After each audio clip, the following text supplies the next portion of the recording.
नमस्कार विद्यार्थियों, आज हम लेक्चर 11 प्रारंभ करने जा रहे हैं। लेक्चर 10 में हमने सिंधु सरस्वती सभ्यता के नगर नियोजन स्थापत्य की बात की थी, वहाँ की सफाई व्यवस्था की बात की थी। इसके साथ साथ लिपि, विज्ञान और कला की भी हमने चर्चा की थी। आज हम सिंधु सरस्वती सभ्यता में आर्थिक उपलब्धियों की बात करेंगे। आर्थिक उपलब्धि से तात्पर्य ये है कि किस प्रकार से वो अपना जीवन व्यतीत करते थे, कौन कौन से व्यवसाय करते थे और किन आर्थिक गतिविधियों का प्रचलन उस समय था। इस सब की जानकारी हमें प्राप्त अवशेषों से मिलती है। तो यहाँ पर विद्वानों के द्वारा जो शोध कार्य किया गया है उससे ये पता चलता है कि विभिन्न प्रकार के व्यवसाय यहाँ पर संभवतः प्रचलित थे। लोथल और चहुंदड़ों से मनके बनाने के कारखाने मिले हैं। मनके जो आभूषणों में प्रयोग किए जाते थे, विभिन्न प्रकार के मनके बनाए जाते थे। गोल, चौकोर, बेलनाकार, विभिन्न प्रकार के मनकों का प्रयोग आभूषणों में किया जाता था और ये मनके निर्माण का कार्य लोथल और चहुंदड़ों में किया जाता था, ऐसे प्रमाण मिले हैं। तो इसके साथ साथ लोथल आप जानते हैं गुजरात के अंतर्गत, वर्तमान जो गुजरात हमारा राज्य है वहाँ पर पड़ता है, जहाँ से एक बंदरगाह भी मिला है। और इसके साथ साथ चहुंदड़ो जो है वो वर्तमान में पाकिस्तान में है, जो मोहनजोदड़ो से कुछ ही दूरी पर स्थित है। इसके साथ साथ सिंधुवासी कृषि, पशुपालन और व्यापार भी करते थे। इनका सबसे प्रमुख जो व्यवसाय था वो व्यापार था। आर्थिक क्रियाकलापों में व्यापार, आंतरिक और विदेशी दोनों प्रकार का व्यापार प्रचलित था। इसके साथ साथ कुछ उद्योग व्यवसाय भी यहाँ पर प्रचलित थे, जिसके अंतर्गत जैसे अभी हमने बात की थी कि मनके बनाने के कारखाने थे। इसके साथ साथ धातु से संबंधित उद्योग भी यहाँ पर प्रचलित थे। मिट्टी की मूर्तियाँ बनाना, मुहरे बनाने आदि के उद्योग यहाँ पर प्रचलित थे। तो उद्योग व्यवसाय भी यहाँ कुछ स्तर पर प्रचलित थे, यद्यपि बहुत बड़े स्तर पर उद्योग यहाँ पर प्रचलित नहीं थे। अधिकांशतः ये कृषि, पशुपालन और व्यापार ही किया करते थे। आगे हम बात कर रहे हैं कि आंतरिक और विदेशी व्यापार जो था वो उन्नत अवस्था में था। आंतरिक से तात्पर्य है कि भारतीय क्षेत्रों से ही व्यापार किया जाता था और भारतीय क्षेत्रों के अतिरिक्त जो विदेशों से व्यापार किया जाता था वो विदेशी व्यापार के अंतर्गत आता है। आंतरिक क्षेत्रों में विभिन्न प्रकार की वस्तुएं एक स्थान से दूसरे स्थान के लिए मंगवाई जाती थी।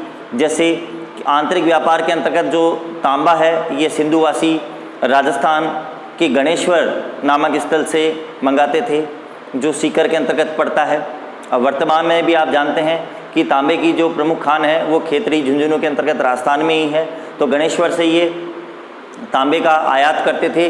इसके साथ साथ सोना जो है ये मैसूर से मंगाते थे। कर्नाटक का जो मैसूर है वहाँ से सोना ये प्राप्त करते थे, मंगवाया जाता था। और कीमती पत्थर गुजरात और महाराष्ट्र से मंगाए जाते थे। तो जो वस्तुएं सिंधु स्थलों पर उपलब्ध नहीं थी उन वस्तुओं का ये आयात करते थे विभिन्न भारतीय स्थलों से।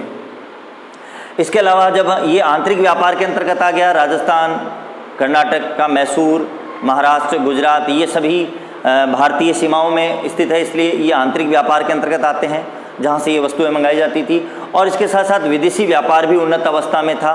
विदेशी व्यापार हमने बात की थी कि लोथल से एक बंदरगाह मिला है और इस बंदरगाह के द्वारा अरब सागर के माध्यम से मेसोपोटामिया और फारस आदि देशों से व्यापार किया जाता था। तो यहाँ पर सबसे अधिक जो व्यापार किया जाता था विदेशी व्यापार वो मेसोपोटामिया से किया जाता था। इसके बहुत से प्रमाण मिले हैं। मेसोपोटामिया के लेखों में सिंधुवासियों के लिए जो मेसोपोटामिया से अभिलेख मिले हैं उन अभिलेखों में सिंधुवासियों के लिए मेलुहा शब्द का प्रयोग किया गया है। अर्थात सिंधु प्रदेश के लिए मेलुहा शब्द का प्रयोग मेसोपोटामिया के अभिलेखों में मिलता है, जिससे ये पता चलता है कि वो लोग सिंधुवासियों से परिचित थे।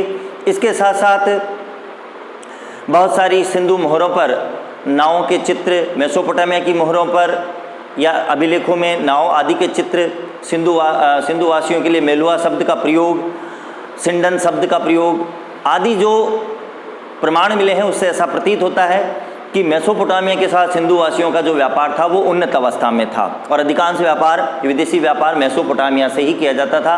मेसोपोटामिया, पिछली कक्षा में हमने पढ़ा था कि वर्तमान का जो इराक गणराज्य है वो मेसोपोटामिया का क्षेत्र कहलाता है।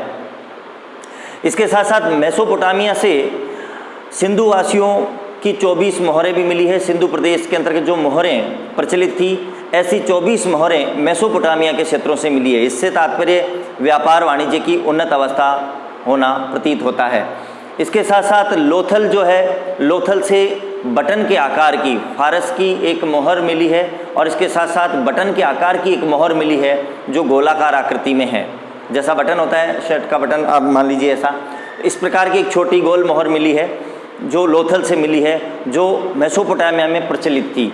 और फारस के जो क्षेत्र है, वर्तमान ईरान का जो क्षेत्र है, वहाँ पर ये मोहरें प्रचलित थी जो लोथल से मिली। इसका तात्पर्य है कि एक स्थान की मोहरें दूसरे स्थान पर मिलना आपसी व्यापार को इंगित करता है।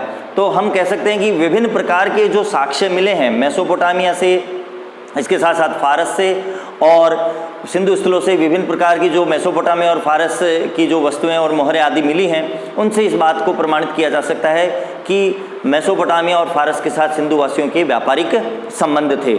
इसके आगे हम बात करते हैं कि व्यापार जो था वो किस प्रकार से होता था।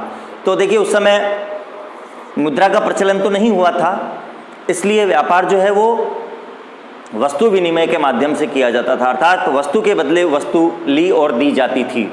व्यापार के लिए एक निश्चित नापतोल की इकाइयाँ थी। अधिकांशतः बाट वगैरह जो होते थे वो चट नामक पत्थर के बने होते थे और इनकी इकाइयाँ निश्चित होती थी। तो इस प्रकार से हम कह सकते हैं कि सिंधु वासियों का जो व्यापार वाणिज्य है वो काफ़ी उन्नत अवस्था में था। आंतरिक और विदेशी व्यापार दोनों ही उन्नत अवस्था में था। आगे हम बात कर रहे हैं धार्मिक जीवन की। तो हम बात करें कि इनका धार्मिक जीवन किस प्रकार का था। तो देखिए, सबसे पहले तो हम ये बात करते हैं कि प्रकृति पूजा प्रारंभ से ही, मतलब प्राचीन कालीन मानव प्रकृति पूजा में विश्वास रखता था और आज भी प्रकृति की हम पूजा करते हैं। तो प्राचीन काल से ही प्रकृति पूजा का प्रचलन रहा है। तो सिंधुवासी भी प्रकृति पूजा में विश्वास करते थे, प्रकृति पूजा प्रचलित थी। पेड़ पौधों, विभिन्न प्रकार के आकाश, पृथ्वी आदि को विभिन्न देवताओं के रूप में मानते हुए इनकी पूजा अर्चना करना प्रकृति पूजा कहलाता है। इसके साथ साथ मातृ देवी की उपासना, यहाँ से नारी मूर्तियाँ, जो मिट्टी की नारी मूर्तियाँ मिली हैं वो काफ़ी संख्या में मिली हैं, जिससे विद्वान ये अनुमान लगाते हैं कि यहाँ पर मातृ देवी की पूजा का भी प्रचलन था। इसके साथ साथ मोहरों पर, मोहनजोदड़ो से प्राप्त एक मोहर पर एक योगी को दिखाया गया है जिसके चारों ओर कुछ पशु दिखाए गए हैं, जिसे विद्वानों ने पशुपतिनाथ अर्थात आदि शिव की संज्ञा दी है। तो यहाँ से इस बात का भी प्रमाण मिलता है कि ये पशुपतिनाथ की पूजा करते थे। इसके साथ साथ यहाँ से स्वास्तिक के चिन्ह भी प्राप्त होते हैं और लिंग जैसी कुछ वस्तुएं भी प्राप्त होती है। इससे यहाँ शिवलिंग की उपासना का भी पता चलता है। इसके साथ साथ हम यहाँ पर तप और योग की परंपराओं का भी प्रचलन देखते हैं। योगी की एक मुद्रा, मोहर पर योगी की एक आकृति मिली है जो ध्यान मुद्रा में बैठा हुआ है, जिससे योग एवं तप की परंपरा का भी पता चलता है। इसके साथ साथ जल को ये लोग पवित्र मानते थे और जल को पवित्र मानते हुए उसकी भी पूजा की जाती थी। जैसे सिंधु जो नदी थी उसे पवित्र माना जाता था और उसे सिंधु माता के रूप में पूजा जाता था। इसी प्रकार से सरस्वती नदी जो थी वो नदी तमा, देवी तमा, अम्बे तमे आदि कई नामों से जानी गई है, ऋग्वेद के अंतर्गत भी। तो ये लोग जल की भी पूजा अर्चना करते थे, उसे पवित्र मानते हुए।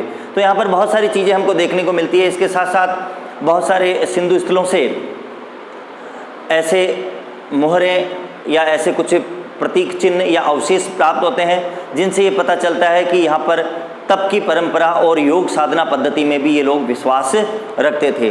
तो यहाँ पर आज हमने देखा कि आंतरिक और विदेशी व्यापार आर्थिक उपलब्धियों के अंतर्गत महत्वपूर्ण रहा है और धार्मिक जीवन इनका किस प्रकार का था। प्रकृति पूजा प्रारंभ से ही हमारे भारतीय संस्कृति की देन रही है और आज भी हम करते हैं। जैसे पीपल आदि की पूजा करते हैं तो उस समय भी पीपल आदि वृक्षों की, आकाश, पृथ्वी को देव स्वरूप मानते हुए पूजा जाता था। तो प्रकृति पूजा का प्रचलन प्राचीन काल से ही हमारी भारतीय संस्कृति की देन रही है। तो संभव है, उम्मीद करता हूं कि आपको आर्थिक उपलब्धियों और धार्मिक जीवन के विषय में जो टॉपिक है वो कुछ क्लियर हुआ होगा। आगे के टॉपिक में हम सिंधु सरस्वती सभ्यता की आगे जो बात करेंगे वो नेक्स्ट लेक्चर में करेंगे। धन्यवाद।